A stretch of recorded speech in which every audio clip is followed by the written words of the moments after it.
የማንን ስልክ ነው እንደዚህ ግልጽ አድርጋችሁ ያሳያችሁት? የማንን ስልክ ነው? የኔ ፍቅር ያችን አሮጊት ከማግባት በፊትና እስቲ እኔ ጋር ፈታ አላርግ አይሻልም? ጨለማ ውስጥ ከመግባት በፊት ዓለምን ላሳይ። ስማኝ።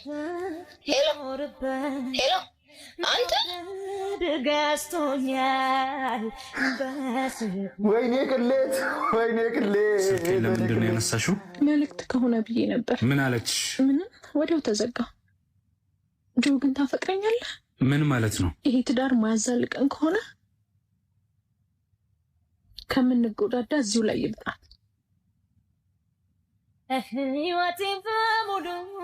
ሁለተኛ ሚስቱ ናት የደወለችው። እስኪ ያገባ ፈታ ትሰሚያለሽ? ሰርጋችን 3 ቀን ይቀረው። ሙሽራዬ ቀረ ላለማለትና ቤተሰብሽን ላለማዋረድ ጸባይ ይኑርሽ።